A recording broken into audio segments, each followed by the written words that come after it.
The scary truth about Kevin De Bruyne. Nobody is noticing. Kevin De Bruyne is the face of the Premier League. He is the best player on the best team that England has ever seen. Two-time Premier League Player of the Year, three-time Playmaker of the Season, and three-time Footballer of the Year. He is the complete package as the modern-day midfielder, just like Steven Gerrard. But what if I told you there was a time when people questioned if De Bruyne could even compete in England's top division? What if I told you he only played 3 games for Chelsea before being pushed out of the Premier League? So how did Kevin De Bruyne go from being labelled as a Premier League reject to becoming the greatest midfielder the league has ever seen?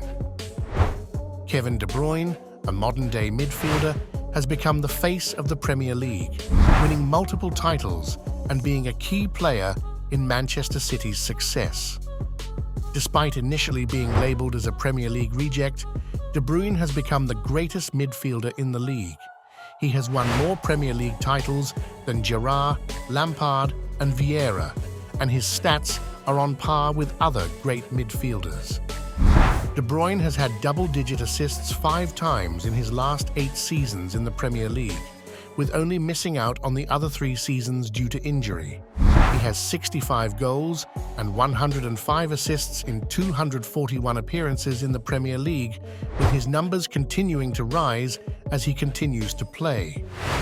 De Bruyne's success is attributed to his arrival at Manchester City in 2015 to 2016, which was not yet at their peak. He was signed for a record fee of €75 million, the second most expensive transfer in British football history.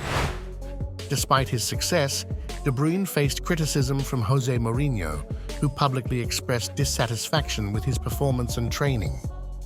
Kevin De Bruyne's career began to take a turn when he joined Manchester City in his first season. He had 16 goals and 13 assists in his first season, scoring the winner against Sevilla in the Champions League and a brace against City in December.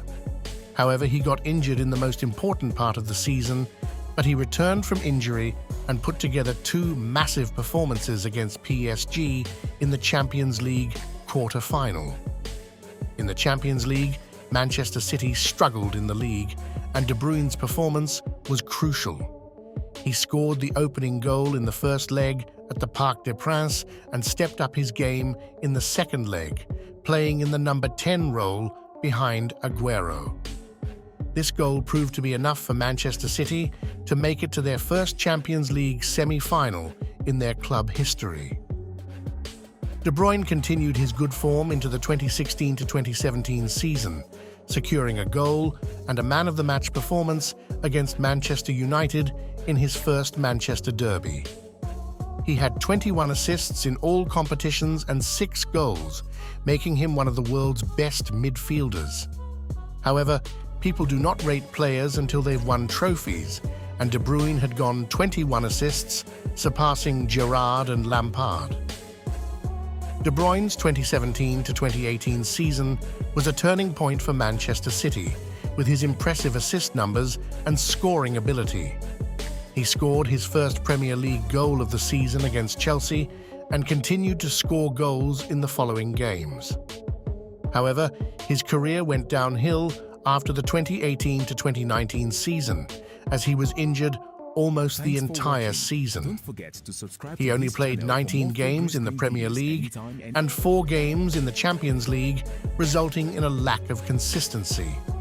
Despite this, De Bruyne had a bright moment in the FA Cup final against Watford, where he scored the 3rd goal and assisted 2 more. He was named Man of the Match.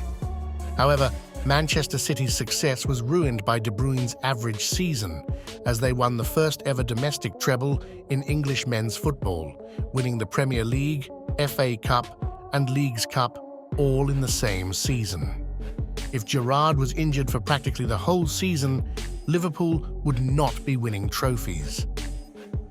In the 2010 to 2011 season, Liverpool finished 6th in the Premier League. Lampard missed the most games from injury, and Chelsea finished 2nd with no trophies. Despite the success of the team, it is important not to let the success of the team take away from De Bruyne's talent. The Belgian midfielder's performance should not be taken away from the success of the team.